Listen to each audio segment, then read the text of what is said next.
Hello, everyone, and welcome to the Reasonably Effective podcast brought to you by myself, Uncommon Fossil, and 10 Types. Yep. Hello, everyone.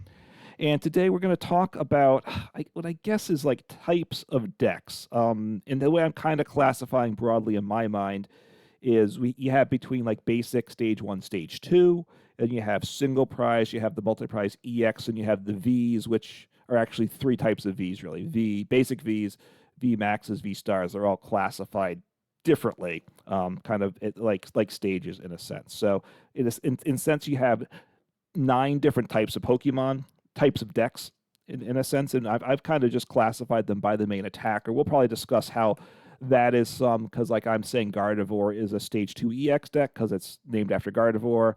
You're going to tell me all the attackers are single prize attackers, so I don't know what I'm talking about, and that. No, you wouldn't say that, would you?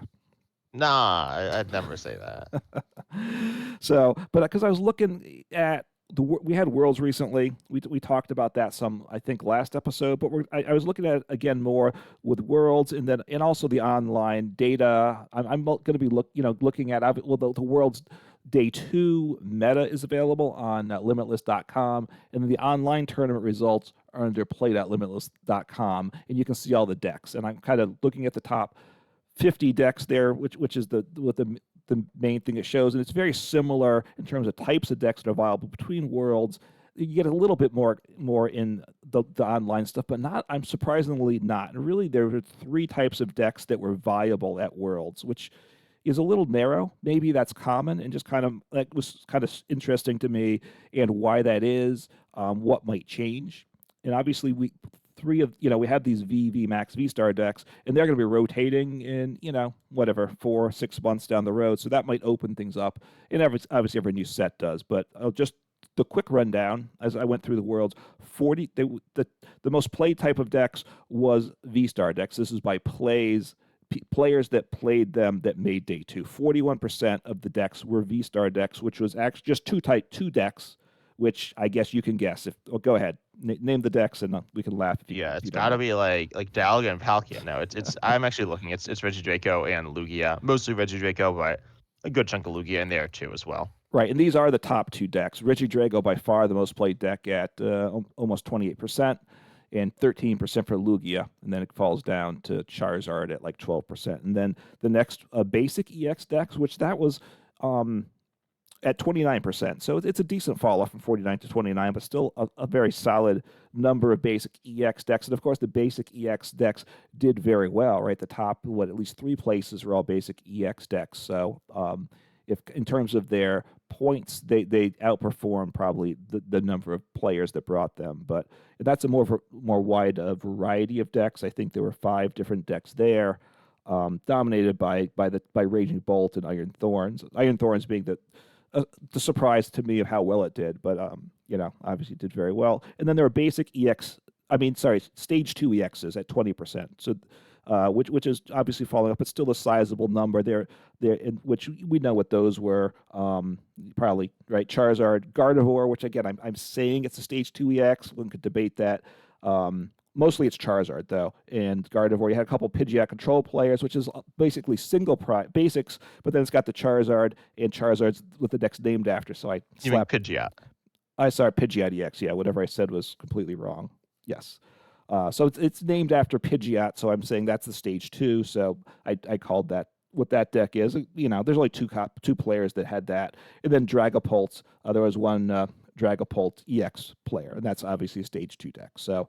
and then beyond that, there were 6% of the players played single prize basics that didn't have much success. Half of those players were Snorlax players. And then there was, I think, 1 or 2 people that brought some stage 1 EXs there, because the multi-prize decks that do well, the stage 1 EXs really see no love. There were, I think, 3 Goldingo players and 1 Bayonet player, which also played Gardevoir, but they had more Bayonet. So I think that's fair to call that a stage 1 EX. So, I was just, so out of these potential 9 types of decks, there's not many VMAX decks. So that's fair to kind of dismiss that. But, you certainly could play a basic V deck still, I would think. Although, V stars are still the better. But amongst basic decks, no representation amongst the top 3, not even really close to it. and then even amongst the EXs, the stage ones basically Wait, not. sorry, you said what did you say about the top 3? The top three is V stars, basic EX, Oh, yeah. and stage two EX. So no single prize decks amongst the top three, which I guess is not a surprise. Single prize decks always kind of struggle against these high HP deck cards that Pokemon likes to print. And they're always kind of the face of every set, right? It's always a multi prize Pokemon, right? That's where the glory and the glamour is, and they always like to make one or two of those that are above and beyond the rest, I would say. Yeah, I think and one thing that having lots of different types, not literal types, but like Mhm. you could say archetypes. It's not exactly what those are, but Yeah, it's related to that. Having more of them means a healthier metagame. It's not the only representation of a healthy metagame, and I don't think we're in a bad metagame. It's personally not my favorite, but it's not bad. You can play different decks certainly, but also there are as you said, they're mostly multi-prizers. I think single prize basics are pretty good. There are Ancient Box, a solid deck. Looking on yes, Play.Limitless here, it is the seventh best deck, which is pretty good. And then also Gardevoir, it does. It's like I'd say it's split between a stage two EX and a basic single prize deck. You said earlier, yes, attacking wise, it is basic single prizers. It's a little different. It's a little bit of a weird deck. It's not like anything super crazy. I will say it also doesn't really play. When you think of a stage two EX deck, I feel like you think of, or when you think of any stage two deck, I feel like you think of rare candy. Gardevoir right, essentially never plays rare candy. Um, it can, but I don't know. Like, it doesn't really play that card. So that's one right. thing which like, kind of makes it very different from other stage two EX decks. Yeah, I mean Gardevoir is a weird one too because of the attackers. Looking at most commonly, they play very few copies of the attackers. They can attack with Gardevoir, and there are times that's the right play. But looking at the thing, there's usually one Drifloon, one Screamtail, and one Fluttermane, and those are your attackers. Which is and for single prizers, that's just insanely thin, right, to have in a deck. But it works. Yeah, and then you have different ones. You have like different ideas. Something like Monkey Dory is important to the deck. It's not like in terms of single price basics that aren't the vaults itself. Monkey Dory is usually the highest played, or at least sometimes the highest played. Yeah, And it's very different, right? It does damage essentially, but it doesn't attack, and it can attack, but it's a weird Pokemon. It's a bit of a weird deck, but I do think it is like single prize basic, and then also Snorlax is a single prize basic deck. It's not a single prize attacker because there aren't any attackers. right. Sometimes there are, but it is like Snorlax is essentially equivalent to an attacker. It's like attacking with a Mawile. Um, and then also you have um, Lost Zone. Lost Zone it's arguably like some of the attackers are. Oh, I went just clicking a list and I couldn't find it. Some of the attackers are multi-prize basics, probably EX basics. There's sometimes basic Vs, but then you have a number of single prize base. I think when people think of Lost Zone, at least when I think of it, you think of the cards that directly say Lost Zone in them. Those are Right. Comfy, Sableye, Cramorant, Close Experiment, Mirage Gate. That's what I think of. And the attackers there are all single prizers. They're not necessarily the main attackers. They kind of are. So I'd say that's also like a partially single prize basic deck. Yeah. Well, But because and Lost Zone's very good. And only one person made day two with it, which is a bit maybe surprising to me. I guess people probably didn't bring it a lot in general. But besides the Lost Zone attackers, the Cramorant, the Sableye, they've got the Radiant Charizard, which is a single prize, a Radiant, of course, but it's single prizer. And then there's Blood Moon Ursaluna and Pheasantipity. So you've got yeah, those Blood two. Moon Luna EX because there is Yes, a sorry. Yeah, yeah. single prize. It doesn't see play in Lost Zone or much play. It sees some play, but Right, and because of the way the energy works with the ability, it's a late game attacker, so it's obviously important in the deck. But you're getting going without it, so it's kind of weird too because the Radiant Charizard's a late game attacker too that actually does more damage as a single prize. So it's kind of a weird dynamic there as I think about it. But I think that's mostly a single prize deck though. But yeah. Also, I would say there aren't like you said there are 9 categories. There are, radiant Pokemon are kind of different. They're not. I don't know. There aren't like Ye- any decks that the main attacker is Radiant. well, This is the closest. There have been like Radiant Charizard decks quite a while ago, around when the card came out, which were interesting. I'm scrolling. Like, how far do I need to scroll to find these decks? Okay, they're like really far at the bottom, but there were like some decks where Radiant Charizard was the main attacker. Um, Very sketchy decks because your opponent could Lost Vacuum it, and that's your only attacker. But yeah, right. so I think that I do think basic single prizers like are. You'd agree that they're the fourth best type, would What you was say? yeah, single prize? Yes, I would definitely say it is, and I think it's I think Ancient Box is good. That one saw well that there were 3 copies in day 2 of Worlds. Yeah, And and I still feel like looking at like Play Limitless, because yeah now we can see Shroud of Fable. Oh, for anyone who uses so play.limitlesstcg.com, that's a website that we both use, and it's yeah great for finding deck lists and learning about the meta. And with this, they recently added mini sets. Well, they added Shrouded at Fable. I don't least know if they're going to continue doing that, right. but they have the metagame for Shrouded Fable, which is cool. Previously, they didn't have it for mini sets, but and in that metagame, like Age of Box is the seventh most played deck. I feel like once you look past like the top 10 decks or so, like only a few people are playing them in the World Championship. So like the data is okay. It's good, especially for like the top decks. But as you get to Yeah, like the like Dragapult and like Bayonet and like Lost Zone, like they're just I wouldn't. I feel like very few people would say like, oh yeah, those decks are like the exact same power level or like same relevance in the metagame. Um, yeah. but yeah, Just one thing in terms of the play.limitless, right, .com, which is the online tournaments, like you said. And you can by default shows the top 50. You can which by the bottom of the top 50 right now, the bottom deck, a Guillotine deck, was played 15 times. So they'll show you all of them, but they get very few plays that get super random. So it's probably not bad to eliminate the top 50. The percentages will change some, but basically the V stars, basic EXs, and stage twos are still pretty dominant. There are some more stage basic single prize basic decks. Ancient Box definitely sees more play there than it saw at World, and I think it's in a good place. But then amongst there were the 4 types of decks that saw 0% of day two play. At Worlds, single prize stage 1, single prize stage 2 decks, V maxes and V basic V dexes. It's essentially 0 of those type of decks were on the top 50 and played out limitless, which I was a bit surprised by that. There was one single prize yeah. stage Oh, sorry. two deck. So you skipped stage one EXs. Would you say that they're the fifth best type of deck? I would say that. Would you say that? Oh, yeah, definitely. You probably could make an argument that maybe they're the fourth, but I think yes, I think they're probably the fifth best type. Yeah, the stage one decks. I want to say the Bayonet deck here that was played is wait. I want to see the list. I'm pretty sure it's like a Godvor deck, It's but sort of. I mean, I mean it plays like a 3/3/2 Gardevoir EX line. It's not exactly good. It's a Gardevoir well, Bayonet deck. right. I mean, Um, it's 2 Gardevoir EXs. What are their other? It's 3 Bayonets. So the main attacker's Bayonet. Do they have other yeah, attackers? true. The, Not really. There's some like other attacking options, kind of, but not really. So yeah, that is mostly a Bayonet deck. yeah. But this lets use like elements of Gardevoir.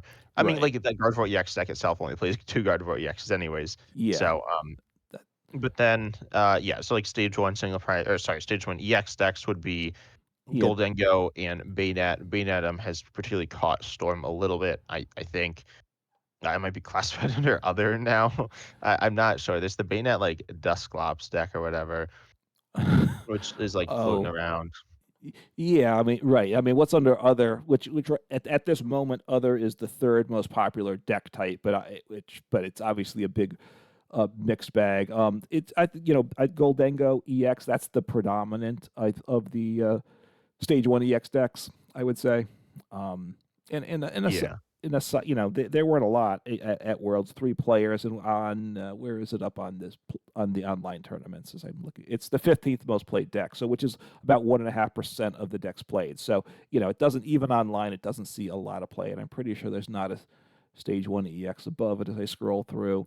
Yeah, no, there's not. So I'd say like they're not super great. They are honestly pretty underwhelming. I feel like so and I feel like we were going to talk about how and why these decks are like the way they are, why certain ones are so good. Yeah, The basics obviously are really easy to get in play. If being a basic is like objectively better essentially than being a stage one or stage two, if you had did the same things. That's why basics are good. But then stage twos, no, so stage ones are stronger than basics, and then stage twos are stronger than stage ones. right. But you can get stage twos into play at the same turn as stage ones, and with something specifically like Arvin plus 4 Seal Stone and Rare Candy, you can get that, like, pretty consistently turn 2, so then, like, why would you not just play a stronger card? And the stage 2s are not just, like, a little stronger than the stage 1s, no, they're, like, way stronger, the EXs, so, um, yeah, I mean, Yeah. they're insane. I mean, my experience, I kind of I really do enjoy playing single prize decks. That's what I prefer to play. But you know, they struggle to make them viable. And I find that I will say the single prize stage ones I kind of like in that because it's pretty easy to get stage ones, and it's the same thing to evolve and get them in play, right? Which is the same thing is true for EX. Like yes, you can get the Arvin, the rare candy, make it happen. It's a lot easier just to get your stage one in play, right? So. A stage one is I think it's a fair middle ground between a basic and a stage two, and it's a little bit I think it's significantly easier than a stage two, but you are clearly a turn slower than a basic deck. So I think it's got the potential to be good. I think design wise, Pokemon's not giving them the stats I think to be competitive. Yeah, I think that's where it is, like, I was gonna make a tier list of all the stage 1 EXs, I still might do it, but, um, most of them are really boring, like, I'm gonna try to pull them up real quick here, so there are 47, and I'm just like looking through them. Most of these are like really boring. Some are really bad. The best ones you got like Oinkalone EX, which wasn't that good, right? It was okay. No, yeah, Bayonet EX again, okay. Spite Ops EX is okay. Let's see what like these are. I'm like flipping through them. yeah, I'm trying. Goldango EX is pretty good, but it's not like I don't think it's really ever been top 10. You have Armarouge EX, the one in Armarouge box, which is okay. Wigglytuff EX, Northern EX, Sprather EX, Toadstool EX, Farigiraf EX, Bliss EX, Palafin EX. Palafin EX is pretty good actually. I definitely Yes, kind of forgot about that deck. Palafin Blissey EX is okay. Yeah, He, yeah. I said, oh, did I say Bliss? I don't I don't know remember. if you did, and he's the exception. He's at 300 HP, so he's got the HP close of a stage two. Yeah, and then Um, Palafin has 340, but that's like different as well. That functions more like a stage two, I'd say. yeah, and well, there is the best EX ever printed in Fortress EX, right? Let's not forget him. Yeah, yeah, I was flipping through them, and I must have forgotten that one by Yeah. accident. Look, Um, there is Neuvert EX, which is we're in a yeah, world I where think basic I decks are think I very said that. strong, so it's good. Of course, it's best probably in Regidrago, right? The V Star deck right now. Maybe I don't know. I think it's actually like it's not even played that much in Regidrago. It's played That's sometimes. I feel true. like it's very good, but also then people like gust around. Regidrago's kind of slow. It's not that slow, Yeah. but like consistently getting a certain attacker that's a one up in your discard pile, plus getting the attack off turn two is not something you'll always be doing, especially if you're going first. But you can play it in Regidrago. You can play it in various control style decks Yeah. or Well, I've been rolling out lately my defensive decks. Arceus, Alolan Vulpix, Noivern deck, right? Which, Arceus is still, it doesn't see a lot of play, but it's still good with its ability. And obviously, if you can wall off basics, you're making life difficult. So it's not Yeah. terrible right now. But yeah, but most of these stage one EXs aren't good. We got Houndstone EX. Yeah, that's not good. I'm pretty sure I Yeah, played that. we got awesome stuff like Grafai EX. This is so bad. It's like the worst EX ever, maybe. And we We got got Slow like King terrible X stuff. that lets you search for any two cards after you plus doing damage. Potentially could be great, right? It's fun, but it's not overly effective. Yeah, I'll say.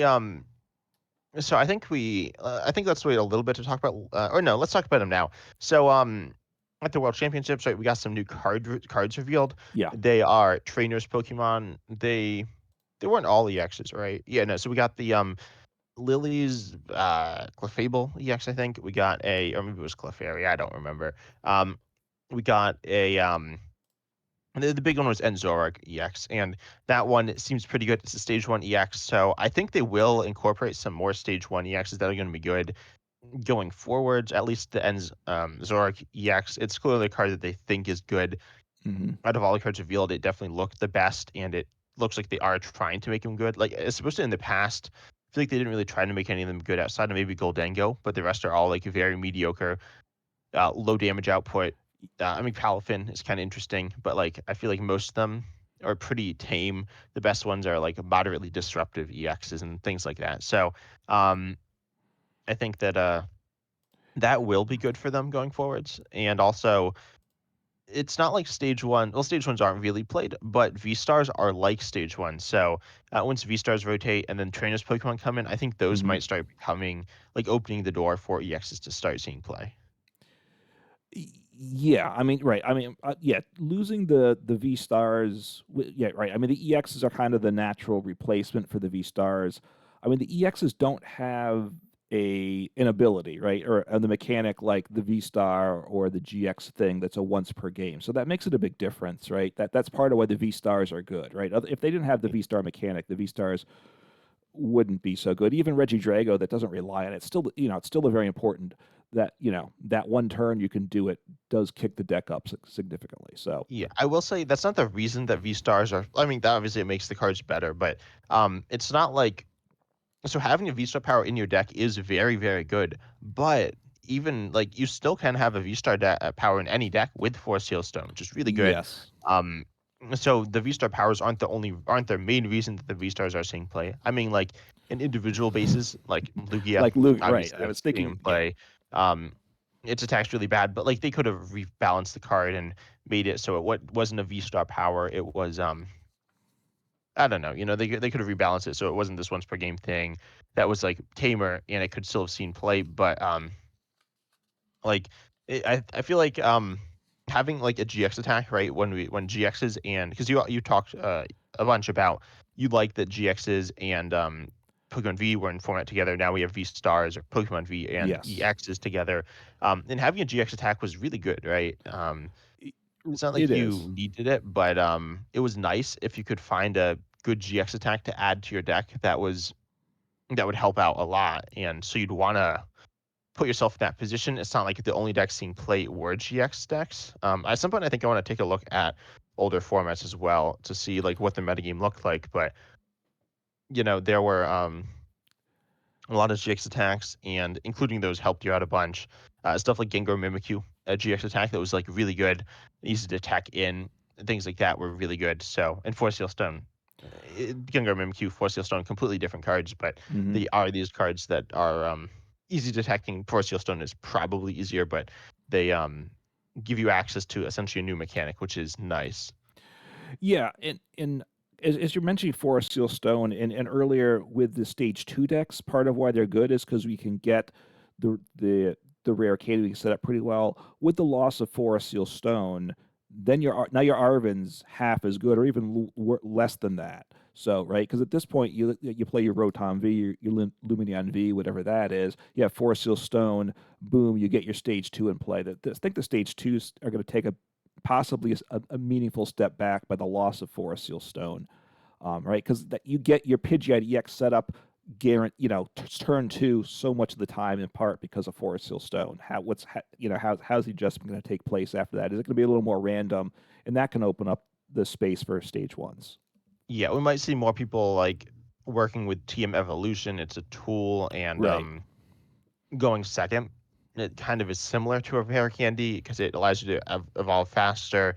Um, there are some cards that are like kind of similar, but not the same. So it's definitely something I wasn't really thinking about. I mean, I play some stage two decks certainly. So yeah, and I play like Force Steel Stone. I mean, it's a really good card, right? So Yeah. yeah, but then so what are the so I think VMAX are like pretty clearly the worst. I don't think it's like I think VMAXs aren't good is like an issue. Like I don't think they need to be good. No, There's only like what like 10 of them that's what I or was going there's to say. I'm 11. not sure how many in format now. Not a lot, right? So essentially, the VMAX time is done, which is interesting. There's a few lingering around, but it's really obviously the V Star's time to shine. So and I think that's fine. Yeah, yeah. So there are 11. The best of is Regieleki VMAX. Um I believe. The other ones aren't good, right? I'm just gonna say that. Regieleki VMAX isn't that good. We have Could play in Kirim VMAX. So that's you can kind of I've done you can do something with it, but That's Yeah, but that's like not. You can do something with like a lot of cards. a lot of them you can't even. I was trying to make decks with all of them. I decided it wasn't even worth trying on some of them. They're I just feel like you can. I feel like you could say like I have an Arceus V Star deck plus this VMAX, no, you and it could. like actually works. Well, yeah. I mean, back in the Arceus V Star days, there like every V Max and V was paired with Arceus to in probably won an online tournament, right? At some point, it felt Yeah, like. I'm flipping through these. So obviously, Reggie Lucky VMAX has seen um, competitive play. If you don't know, it's all play with Miraidon. Yeah. It has seen play with Arceus V Star. Aggron VMAX saw play with Arceus V Star. Zero Aura VMAX has seen some play with Arceus V Star. Not sure about the other ones. I don't know. Like they're not great, but one random thing. This is like kind of. It's like kind of related. V stars are shockingly getting noticeably better in the next expansion. Not for any specific reason, but because a lot of them just so happen to get cards that synergize well with what they do. Mm. So obviously, Hisuian Zorak V Star, right? You want a big bench for that. Right. And same thing with Palkia V Star, Origin Form Palkia V Star, and then there's a stadium which increases your bench size. I don't exactly know how that will go with Hisuian Zorak V Star, but it's really good for Palkia at least. Because you can't be playing Geepdra Bog with Hisuian Zorak V Star, which would then probably cause some issues, but whatever. Then you also Yeah. have, Darkrai V-Star, you want lots of energy in place, so there's Glass Trumpet. Arceus V-Star, Glass Trumpet could also help, and, I don't know, but that's, like, a shocking number of V-Stars that are getting noticeably better with, maybe not Arceus as much, but certainly the other 3, and Arceus will get probably a little better with it, because of just new cards, but it's not helping the VMAXs. I don't think it's helping the basic Vs either that much. No. Well, I mean, the big bench, we do have the oh, and obviously the sweet, not the Suicune, but we have Entei, right? My boy Entei, so you got to love that. And you have the water guy, right? No, I mean the lightning. Yeah, Uh, yeah. Raikou, which obviously is part of the Miraidon deck. Um, Yeah, so I got all the basic Vs here pulled up in standard, and obviously, as you said, Raikou V, Raichu V, but they're not like the deck. Then you have no. Rotom V. There's actually two Rotom Vs, but well, they're both lost on actually, but there's the one that draws cards, the one that's like really good. Um, and then there's Lumineon V, but those are both support Pokemon. Yeah. There's a bunch of Vs that see play to evolve, like Lugia, Regidrago, Alolan Vulpix sees some play. Delphox V sees some play. Yep. Um, Giratina V does see play to evolve, and occasionally in Regidrago V Star, Pidgeot V sees play. Um, Right. Beardeer V does see play. Siren Sneasler V sees play, I guess.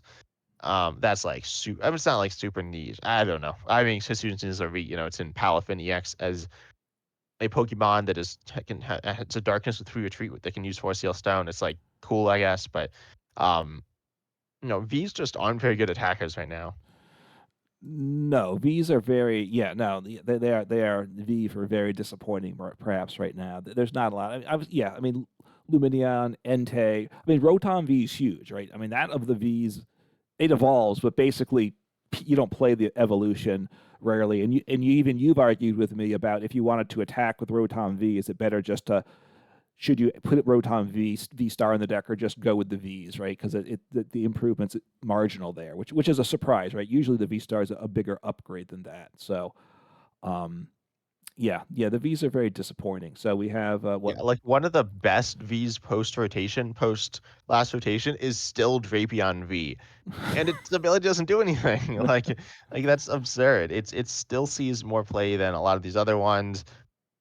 But if you don't know what its ability does, its ability says this Pokemon's attack or attacks cost 1 colorless less for each of your opponent's single strike, rapid strike, and fusion strike Pokemon in play, which is always 0 because there aren't any of those. So Yeah, like that's absurd.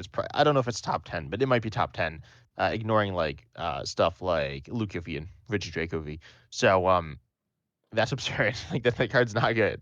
But yeah, I feel like that's also okay. Like Pokemon was phasing out the so I want to take a look at the metagame. Do you want to take a look at an older metagame now, or do you want to do that later? well, before we do it, let me just say one other thing. One of the things looking at some of the top decks, but I was surprised at the number of good box style decks. Look, I like box style decks, and I think you do too. And I was surprised, that like because looking at like the world's top deck, Regidrago, that's a box style deck. Number 2 deck, Lugia Archeops, that's a box style deck again. You get they're not box style decks, but then Gardevoir at number 6, box style deck. So 3 of the top 6 decks are box style. 7 is Miraidon. Yeah. That's a box Sorry, I style. was I was sneezing. I was gonna say something, but then I Okay. started sneezing. So yeah, Lugia is like a box. It's not as much of a box style deck as like Draco, and Gardevoir's like not a true box style deck. I feel like, but Rigi- still, or wait, which one? No, sorry, Gardevoir's not a true box style deck. Draco is definitely a true box style deck, though. Um, has a main attacker usually, but mhm. well, it has a main attacking option in Dragapult. A box style deck, if you don't know, short for toolbox, is a deck that has different options, generally different attacks to use. Yeah. Generally on different Pokemon. Draco is copying different Pokemon, but it's essentially the same thing. So yeah, like Gardevoir has Drifloon, Screamtail, things like that. Yeah, I mean, probably like a third of these, whatever, like there's 16 decks, different decks that were played. Probably at least a third of them are some style of type. I would say is a box style. Lost Zone, they call it Lost Zone box. It's definitely a box style deck there. Like I said, Miraidon that did very well as a box style deck. So, Yeah, I having will say Ancient Box isn't really in box style deck. There's like one attacker that yeah, you're actually using. Like there are different ancient Pokemon, but you just like discard them. Like even Fluttermane, like you don't really want to be using Fluttermane that much, except right. in certain scenarios. But even then, it's not like super reliable. So I've seen lists with like 4 Great Tusks when I was playing on like ladder. I was like, I don't know, I just keep seeing like quad Great Tusk, like or maybe not quad, but like at least 3. So that was really weird. Right, because I do like you say Angel Box is a good place. I agree. I've been played at some, and the mill guy that I'm just blanking on that you just said, the roaring Great Tusk. His retreat cost Yeah. is 3, right? So you don't really want to start him most of the Yeah, time. So but you do have the with the Pekron EX. Pekron EX is a liability when put into play, but also it does allow you to put Great Tusks into play, and they're not going to be stuck like forever generally. right, but you still don't want to leave an ancient Pokemon in play that you don't plan on attacking with because you want the more damage. You want to get them discarded. So it's just you could. I mean, usually Great Tusk. It's usually I think a one of in most decks, but it's fun to mill. I will say at least from my perspective. So and then obviously hitting for fighting weakness is always a good option to have as well. So um, that's for sure too. But yeah, I guess. I mean, wait, no, but you can't hit. You need to be playing Fighting Energy to hit the Fighting Weakness, though. that's Um, true, which they don't usually play. I mean, yeah, the I H have seen that. I've seen it. It's like particularly useful against Iron Thorns because they're doing so little damage, and yeah. they do have good gusts, but like um, you can actually attack with Great Tusk. You one shot them, so that's pretty strong. Yeah. So, I mean, look, there's a number of decks that have attacking options do well. Now, some decks have like a primary and secondary attacker that I wouldn't like. Chien Pao, Baxcalibur has, Radiant Greninja they can attack with, something like that. But it's not really a box style deck. You're generally, it's designed to just smack with Chien Pao every turn, I'd say. And it's generally easier to get the damage numbers multiples up with Chien Pao. That's part of why Goldango doesn't work, because compared to Chien Pao, it's easier to get the big damage consistently with the way they designed the Chen Pal Baxcalibur combo than Goldingo EX. Yeah, I guess so. I feel like Golding is like I don't play it that much or play against it that much, but I feel like it's not that hard to get the like big damage, but also does have less versatility. Because Juniper Excalibur, notably you have Radiant Greninja as an attacking option. Yeah, Um, you do have Excalibur to attack with, that's like kind of sketchy. Well, also I just pulled up. So if you look at a deck on Limitless, it says like the core cards. right. It says they have 2 Excaliburs and 1 Frigivax. I guess because like splits a Frigivax or something. So it like seems like you don't play any Frigivaxes. But that's kind of weird. I don't even know why. I feel like they always do play the. No, I guess they don't always play that 1 Frigivax. They usually anyway, whatever. So anyway, I was getting sidetracked. But you do have Chin Pao, you have Raging Ginja, you might have Palkia V Star, you do have Right. Iron Bundle, which can attack.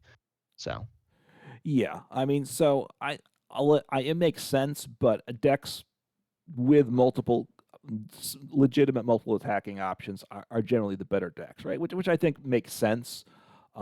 obviously people want to make the X streamlined, so the more options you get, obviously that's that battle, the less consistent you tend to be. So that you're trying to find the balance there. But I was surprised.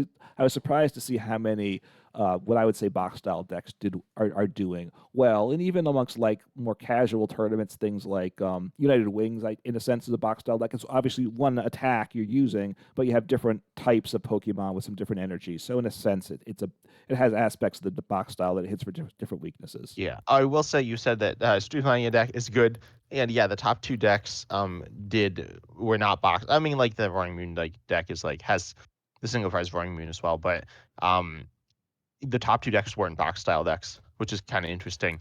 So Right. that like consistency in that form is like good.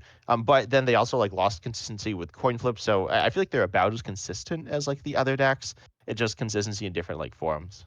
Right. I mean, the top two decks obviously they had one. Well, Iron Thorns had one Pokemon. They set up right.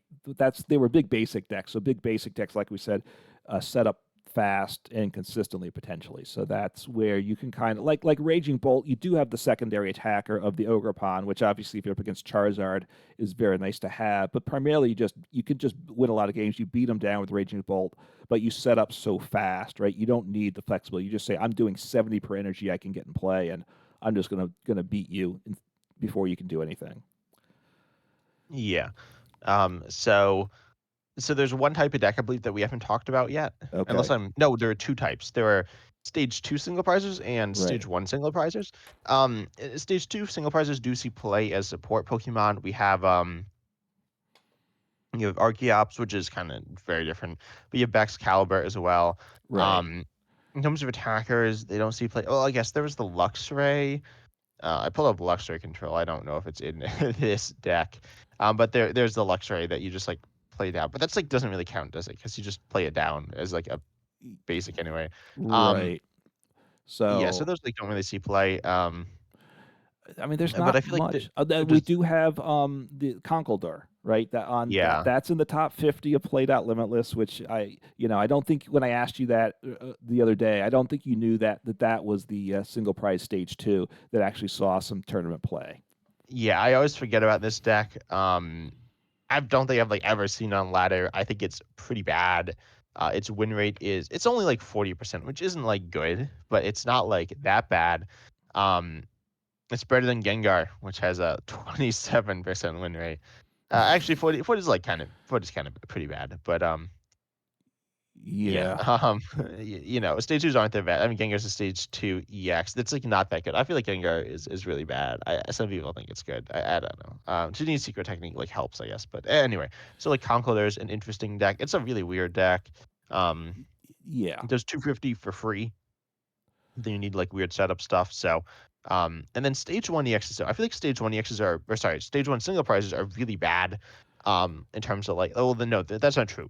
The stage one single prizes are really bad attackers. There are great engines and like Frostlass Yeah. as well is really good. But then you have like Barbarrel, Curlia, which isn't like amazing, or Dracloak either, but they're certainly solid. And important to their respective decks. But then you have Right. I mean, you have I don't know Zatu, if which they're can be yeah, an Zadu. engine. One of my favorites is now I'm blanking the colorless attacker, right? The The Dunsparce?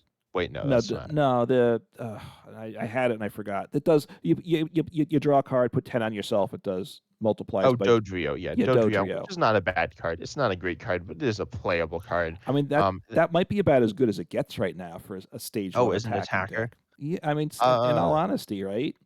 yeah, well, it's like a state. So I'd say, well, Frostlass is interesting. It's not an attacker, but it kind of functions as that. But then, yeah, I'd say, but Dodrio's power isn't because it's an attacker.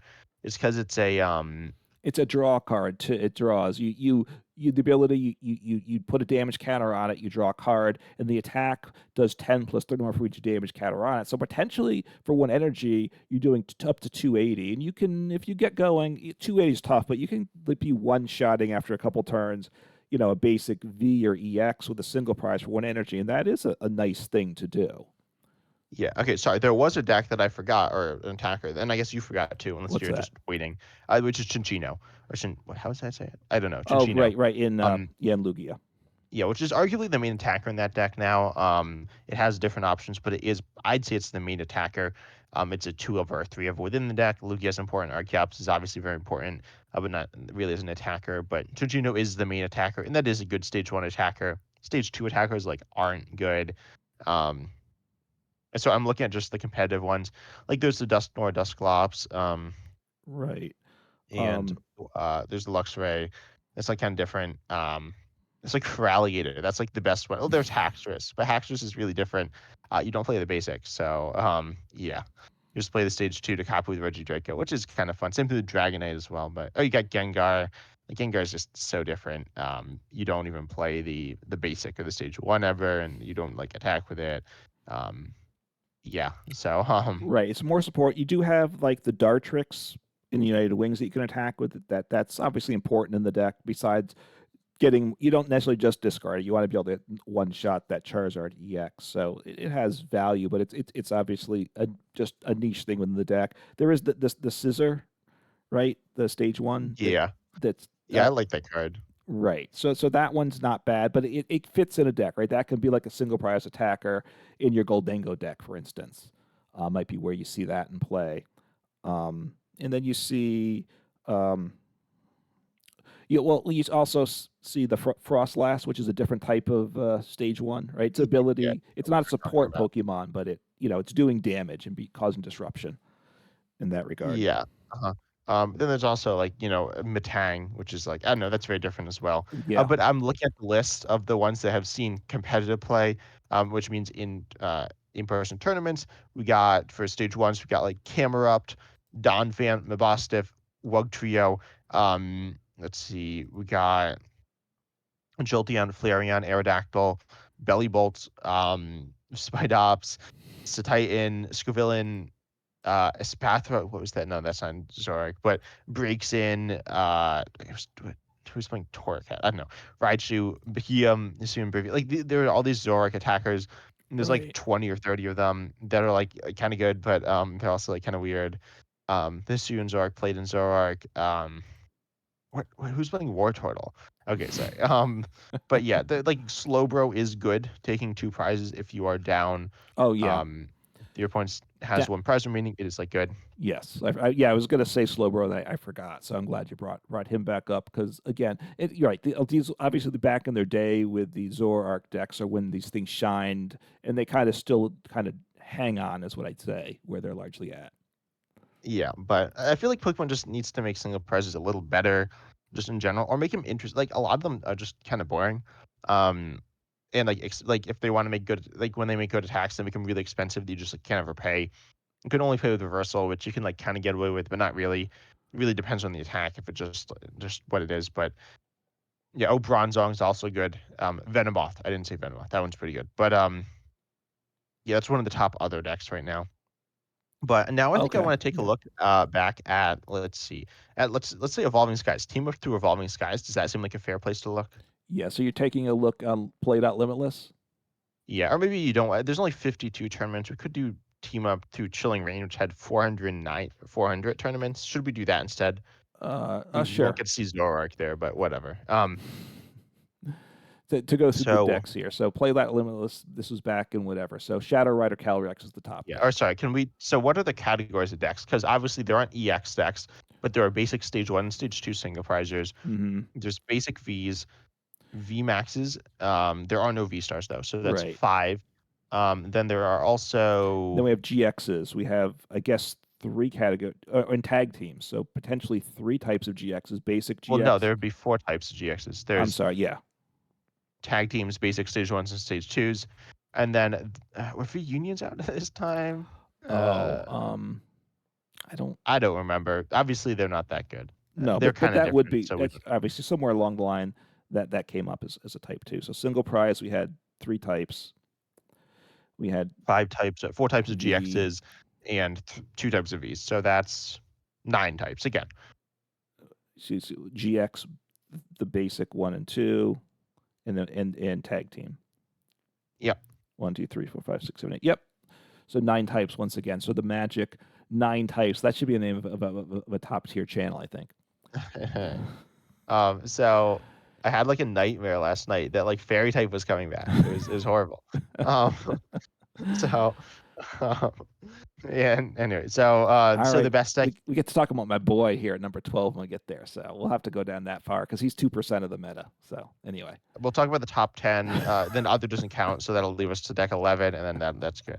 So here, the number one deck is Shadow Rider Calyrex VMAX. We got a bunch of other VMAX decks. We got Eternatus, yes, Calyrex, which is Ice Rider Calyrex, which is kind of weird because there's like Shadow Rider Calyrex and there's just Calyrex, which is a different Calyrex, but whatever. yeah, There is Urshifu, which is Rapid Strike Urshifu yep. VMAX. There's more Calyrex. There's I think Malamar. Wait, is that Malamar VMAX? That was like I forgot it was this good. Malamar Victini Weavile. VMAX. Yeah. Um, Victini VMAX, Delmise VMAX. What is this Oh one? yeah, my boy. We got more Rider, more Urshifu, Dragon Ball VMAX, Blaziken. There's a bunch of Yeah, VMAX. and we're So getting down to what about to 1% there, so close to it. So we're well below 2% of play. So, but like what half the decks almost it seems like are VMAX decks. yeah, about that. Maybe more. Like the top three decks are all VMAX decks. I feel like Right. We had the one. yeah, maybe half or so. I mean, we had the 1, the 2, the 3, the 5, the 11th, 13th, 14th, 15th. I think were all VMAXs, and then I stopped writing them Yeah. down. So that's a lot, Yeah. a good amount. And then we have tag team decks, which are the basic three prizers. VMAXs were three prizers. Tag teams were three prizers. So we got ADP Yeah. here, ADP Moltres, ADP Zacian as well.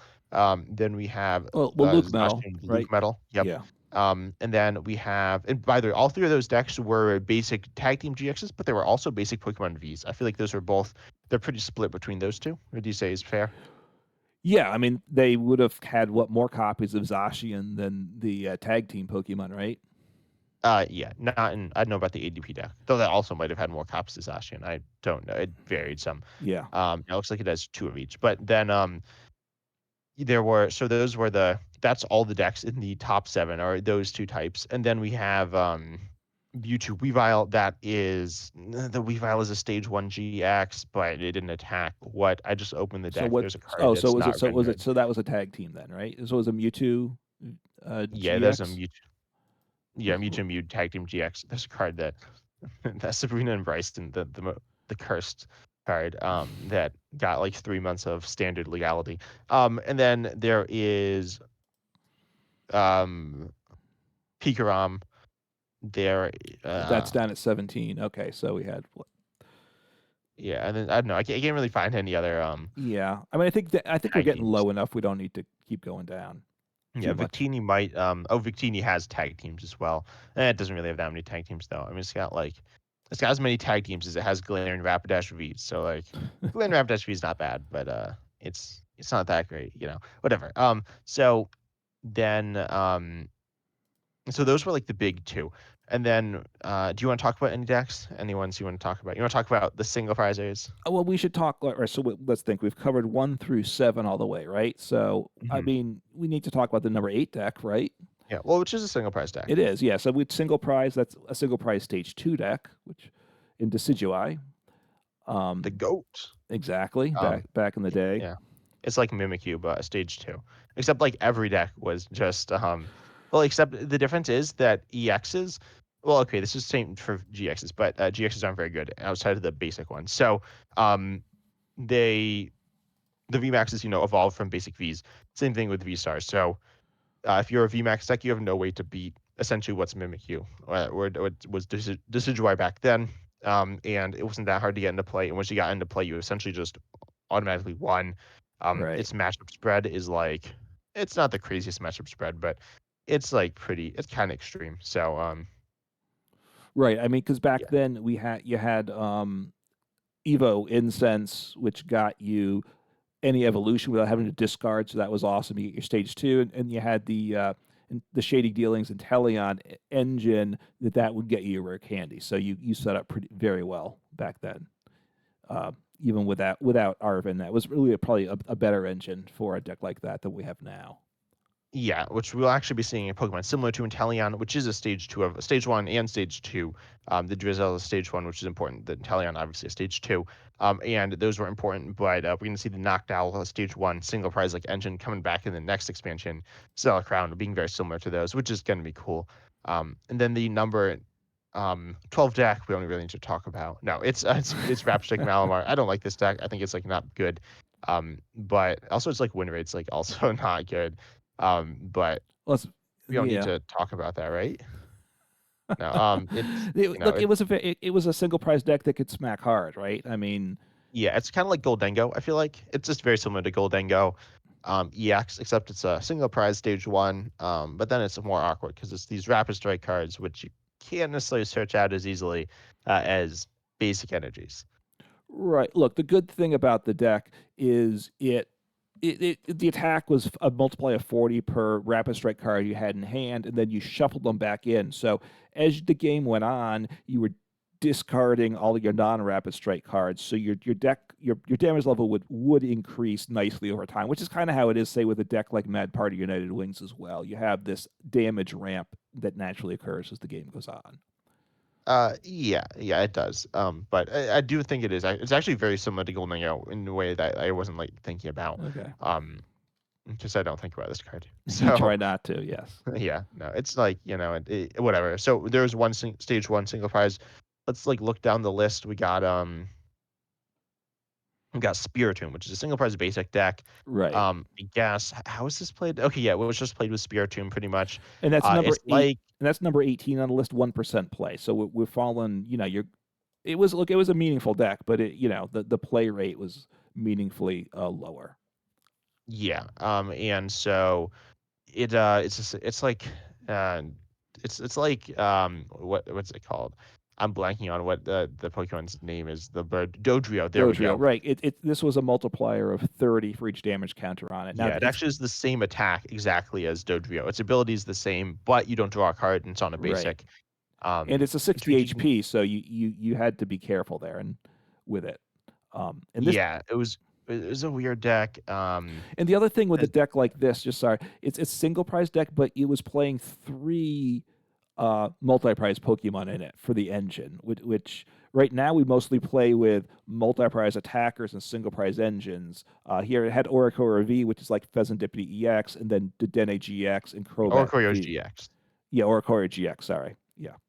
Which is like Pheasantipity now, and Dedenne, which is just tremendous. So that most decks played that in Crobat, which was very good to a lot of decks. So Yeah, you could compare it kind of to playing Pheasantipity EX, Rotom V, and Luminion V. It's not the same, but yeah, or Pheasantipity well, EX, Oricorio GX.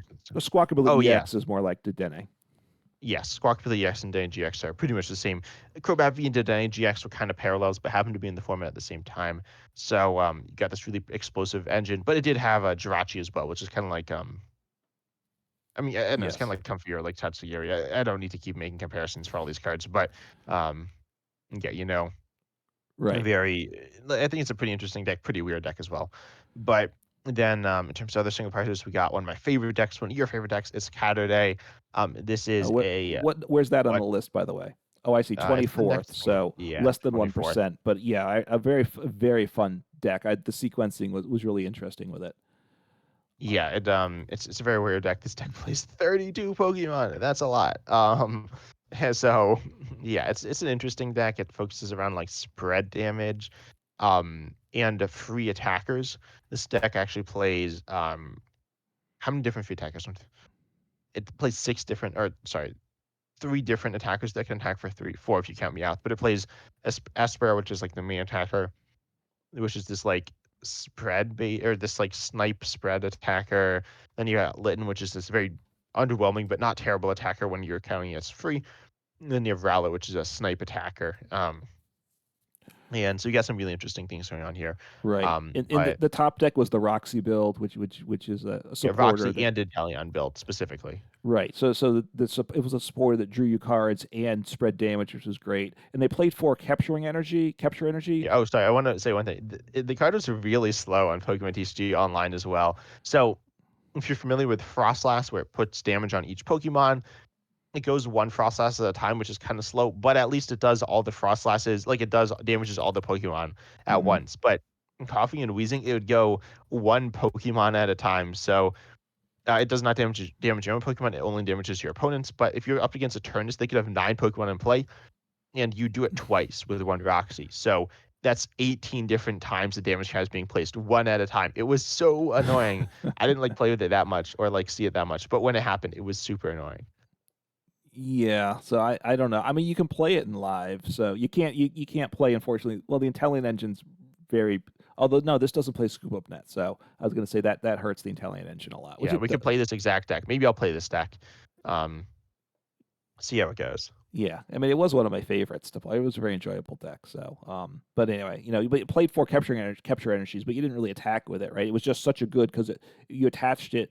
It covers the basic energy, and you put a Pokemon onto your bench, which was just a very go-to thing. And this for a deck that didn't want even largely care about the energy. Um, I guess you had the Hoopa to attack with it in this deck, but Yeah, you could also attack with Mew, or Catterday itself, right? But anyways, yeah, we don't need to talk got too much too about far off. Catterday. But No, long story short, single prices weren't very good though. The Decidueye is good. Malamar was certainly an okay deck. right, That saw some play, but it was not like an amazing deck. Decidueye, in my opinion, was a very good deck, but not like a broken deck. It was just pretty good. That like it could compete. I think Malamar like kind of could compete, but definitely would struggle, especially against things like ADP, or spread options. It would just get like absolutely rolled over by those. So yeah, I mean, you have I feel like the metagame has lots of options in standard now. It doesn't have all the options, but it doesn't have great single prize options, but it does have some. And you do have basic stage 1 and stage 2 options if you count V-Stars as stage 1. So I right. feel like it's in a pretty good spot. Yeah, I mean, compared to this, we're broader now. I think is pretty safe to say. You had V Maxes, which were very dominant, and you had tag teams, and then there were no GX.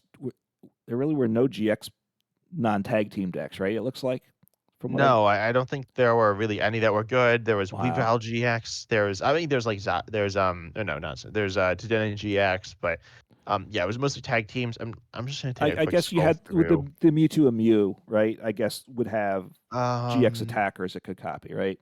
that's true. Well, but the Mewtwo Mew deck was Mewtwo Weavile, which doesn't have it. Just looking at it, it doesn't have any GX attackers that aren't tag teams. It has the main one is going to be Umbreon and Darkrai tag team GX, Greninja Zoroark tag team GX, and then Mega Sableye and Tyranitar tag team GX. So, and I'm sure there are lists with the ones that aren't tag teams, maybe Incineroar GX. Okay, this one's got Silvally GX, which you could copy, but it's mostly there as an engine.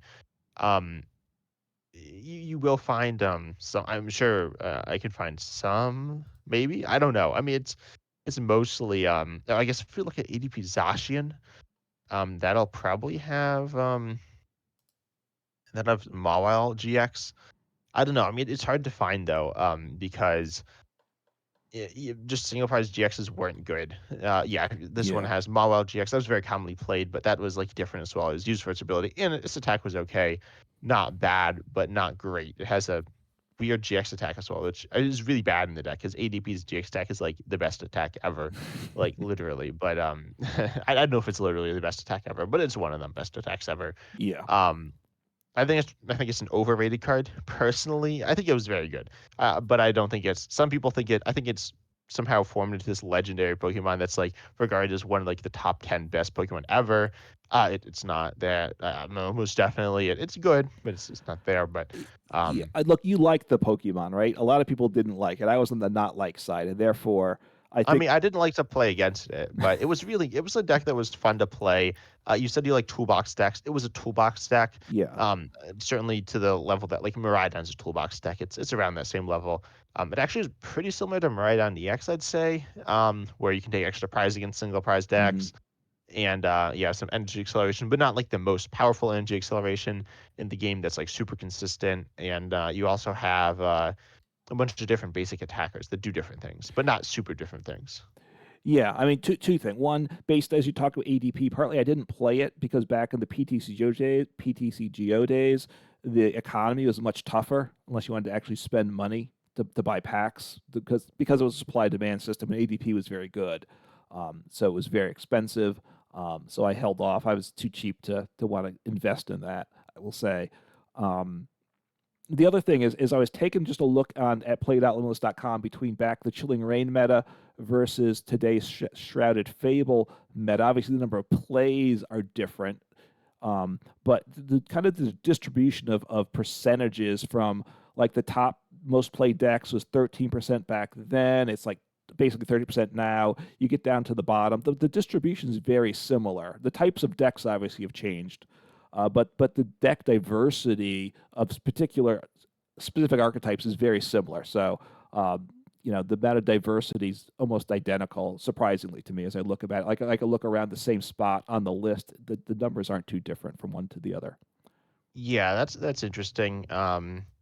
But I don't think like it's also a little weird. Decks are categorized differently. I feel like on the older meta, like in the current meta, all the decks are pretty much different, right? Hmm. Maybe some are like a little blended together. Like there are some different Arceus decks and some different control decks and stuff like that. But then with the older meta game, there was like a bunch of Shadow Rider decks and like Urshifu decks, and then like all the decks played like the same engine as well. Like in standard, yes, there's a lot of barrel, I guess, is the main engine, and like Squawkabilly. There's no like main engine that like most decks are playing though. No, right, So right now that we have diversity for that. Yeah, support Pokemon. There's a mix. Obviously, there's certain ones you see common, but I think it's probably more diverse. And it really was back then. It was VMAX decks and tag team decks and a couple single prize decks, which were really kind of counter decks, right? They kind of had a place because they could beat some of these big decks, I would imagine. So, we had two deck types. We have, at least we have three types of decks between the V Stars, the EX Stage 2s, and the EX Basics right now for and I do think viability. basic single prizers are definitely they're viable. You can definitely play single prize basic decks. Ancient Box is the single prize basic deck, and then you have Snorlax, you have Lost Zone, and then you do have like Gardevoir, which is different, but might be what you want if you are looking for that as well. Right. So, yeah. So we're at certainly a good place of diversity. I think we've known that for a while. Um, I think obviously rotation things are going to change with V stars going away. But even as the next set comes out, you've made some mention. Maybe some of the other V stars will rise up. Some of the basic Vs will come back. Maybe I certainly would like to see that and certain things happening. So things keep changing. We have that mix. We're in that place. It's in a funny place. Worlds just happen. So um, there's a certain that defines a certain defined meta that stays kind of fixed up, and in some ways, the net meta between now and rotation is kind of a very fluid place in my mind. That's just kind of how I perceive it. Yeah, it's kind of weird. I think certainly from between Worlds and then the next set coming out, the meta is kind of thought of as the Worlds meta, but also Worlds. I think not necessarily speaking for everyone, but I think a lot of people are expecting it to be Charizard EX and Gardevoir EX very like high performing. It's not like Yeah, they're like bad, but they weren't great. They weren't like the best decks. Regidraco wasn't like a massive shocker, but Charizard, as I said, Charizard and Gardevoir underperformed. Iron Throne CX in big basic decks as a whole overperformed compared to what people are expecting. So right. it leaves things kind of, as I said, as you said, in a weird spot. But I think the meta is like it's in a solid place. It's not my personal favorite meta, but I think if I'm looking at it objectively, I think it's an objectively good meta. Is how I would describe it. Yeah, I would probably earlier this year. I think I liked it a little more than now. I think with the next set, we're not that far, right? We're like a Yeah, what do week. you mean? So with like temporal forces, probably masquerade or something else, or like paradox Um, shift. I'm not sure. I'm trying to take a look. So, um, I think Reggie Drago. I like Reggie Drago. I think Reggie Drago is a bit too good now for my taste. I like a box deck, but I like it to be a little bit more. I prefer Reggie Drago to be a little more rogue than it is. Yeah, that's fair. Playing rogue box decks is fun. And I just don't like Lugia. I haven't. I don't think you've liked Lugia either, right? That's true. It's just too random to me. It feels random. Yeah, I feel like Ridge also has that issue, where people you can like pop off out of nowhere or not. Like there are definitely games playing, and this isn't just me like saying, "Oh, I'm getting rolled by it." No, there are times when I'm playing, and I have a mediocre hand. I'm like, okay, I'm about to get absolutely obliterated. My opponent just completely whiffs, and all of a sudden, like they can't do anything for a bunch of turns, or like really just come up short. And that's fair. I'm not a big fan of decks like that versus decks like Charizard and Gardevoir are more well-rounded. I will say decks at the World Championships, you want decks that are a bit more high rolly.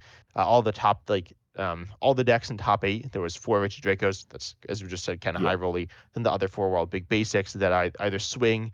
They always swing. They might miss, but they go like really hard fast. Iron Thorns doesn't do that. That's more matchup dependent, and there are coin flip cards which add to that high roll element, but Yeah. more so it's matchup dependent. But then they all have randomness. Um, I'd say more so than a deck like Charizard Pidgeot, which has I feel like less variance.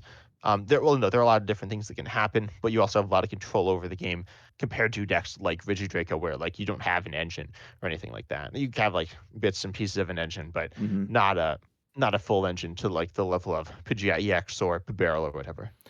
Yeah, the dynamic of the Pokemon year, in a certain sense, to me, is before rotation, like of this year, would probably be my favorite spot. We have the most cards happening. I like it, and I think it will get better from here. At the end of this year, Yeah, but as this year goes on into the next calendar year, as we approach rotation, which I don't think we know when that is yet, but it'll get more interesting as we have more things usually. But then rotation happens, and then it kind of builds from rotation to worlds, right? Because ultimately the worlds meta is sort of a defining thing. So then there's that building up to worlds, and then it kind of there's a reset after worlds in a sense, but it's still will get better on the other hand. It's kind of a funny dynamic between we have the rotation marks a year and world marks a year, and they're offset. So it kind of makes a funny dynamic in my mind, the way I experience things. yeah, like I was gonna make a top 100 or top something cards of the season video, but I was like, this is kind of weird because I'm gonna be talking about a bunch of cards that no one's playing now, like at all. Like they could literally be rotated. Like Beauty Max has to be in there, Right. but also like literally no one's playing it because you can't play it, not in standard. So it just felt kind of weird versus rotation. Yes, obviously there are cards that just aren't printed yet, but it's not like they're cards that rotate out. They do rotate out in the year, but obviously they rotate out at rotation. So saying that is a marker. So it's kind of like a halfway point, and it's interesting. But I'm looking forward to the next set as well, which is focused on stage 2 and basic EXs. But I, I definitely think it's going to be a fun set. And then with the trainers Pokemon, I think we'll see that developed into something that can more fully support the different types of EXs and also hopefully single prizes. We'll see, but I'm looking forward to it. Yeah, it'll be nice to see what happens. The trainers Pokemon, we don't know much about that yet. I hopefully it will be something interesting. And yeah, I mean we have several months as to add more sets before rotation comes. So I'm looking forward to it. And the changes will be fun. And it's all with the new sets come, you have more options, right? You have the new cards to mess around, but also everyone's messing around, so it allows other kind of what would be suboptimal decks that you want to try out. They have a place you can win more often on the ladder and such with them, which is fun too. Yeah, yeah. But anyways, we hope you all enjoyed the podcast this week, and comment down below if you're watching on YouTube, what you want us to talk about in the future. If you're not watching, if you're listening on some other platform, please comment on YouTube. Unfortunately, we will not see the comments on other platforms. Um, I Uncommon guess Fossil, right? You don't see no, maybe Spotify. I mean, I guess I could try to. It'd be a bunch of time. I'd have to go scour around to do it, which we're not Yeah, and doing we at this certainly would point. probably miss stuff. But if you comment on YouTube, especially on the podcast themselves and on the person you're specifically asking, if you have a certain question, then we'll definitely see that. But we hope you enjoyed. Consider liking the podcast and checking it out on podcasting platforms. So if that's how you want to listen to it. But we hope you enjoyed, and as always, we're excited to see you in the next episode. All right, take care.